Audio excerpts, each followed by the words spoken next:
நம் ஆண்டவர் இயேசு கிறிஸ்துவின் நாமத்தினால் மகிழ்ச்சியும் சமாதானமும் நம் அனைவரோடும் இருப்பதாக.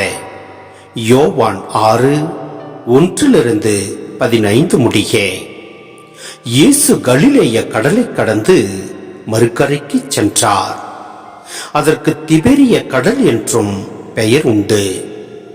உடல் நலமற்றோருக்கு அவர் செய்து வந்த அரும் அடையாளங்களைக் கண்டு மக்கள் பெருந்திரளாய் அவரை பின்தொடர்ந்தனர். இயேசு மலை மேல் ஏறி தம் சீடரோடு அமர்ந்தார். யூதருடைய பாஸ்கா விழா அண்மையில் நிகழ்விருந்தது. இயேசு நிமிர்ந்து பார்த்து மக்கள் பெருந்திரளாய் அவரிடம் வருவதைக் கண்டு, இவர்கள் உண்பதற்கு நாம் எங்கிருந்து அப்பம் வாங்கலாம் என்று பிலிப்பிடம் கேட்டார். தாம் செய்ய போவதை அறிந்திருந்தும் அவரை சோதிப்பதற்காகவே இக்கேள்வியை கேட்டார். பிலிப்பு மறுமொழியாக, 200 தென்னாரியத்திற்கு அப்பம் வாங்கினாலும் ஆளுக்கு ஒரு சிறு துண்டும் கிடைக்காதே என்றார்.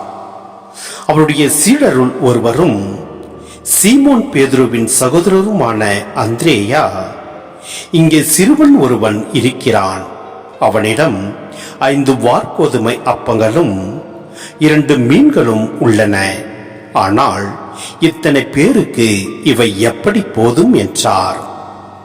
இயேசு மக்களை அமர செய்யுங்கள் என்றார். அப்பகுதி முழுவதும் புல்தரையாயிருந்தது.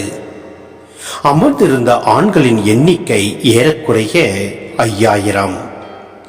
இயேசு அப்பங்களை எடுத்து கடவுளுக்கு நன்றி செலுத்தி அமர்ந்திருந்தோருக்கு கொடுத்தார். அவ்வாறே மீன்களையும் பகிர்ந்தளித்தார். அவர்களுக்கு வேண்டிய மட்டும் கிடைத்தது.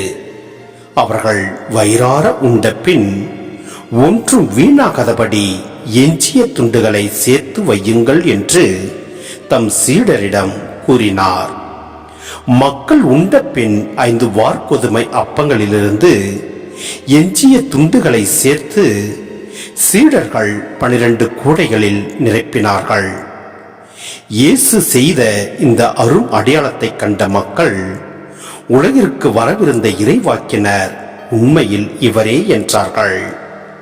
அவர்கள் வந்து தம்மை பிடித்து கொண்டு போய் அரசராக்கப் போகிறார்கள் என்பதை உணர்ந்து இயேசு மீண்டும் தனியாய் மலைக்கு சென்றார்.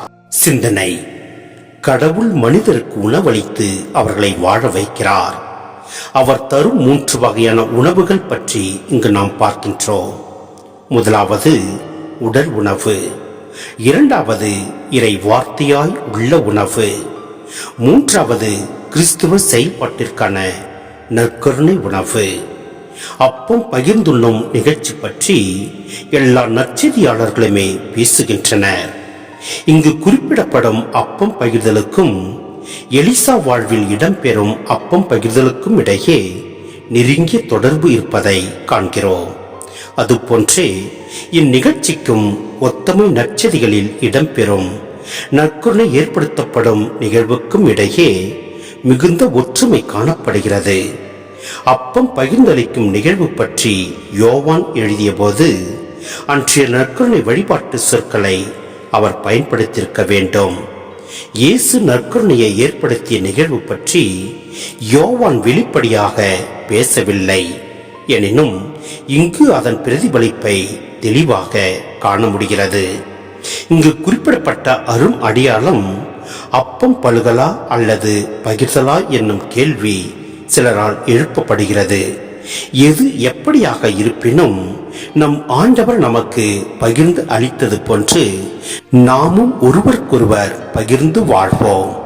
எல்லாம் வல்ல இறைவன் நம்மை நிறைவாய் ஆசீர்வதிப்பார். ஆமேன்.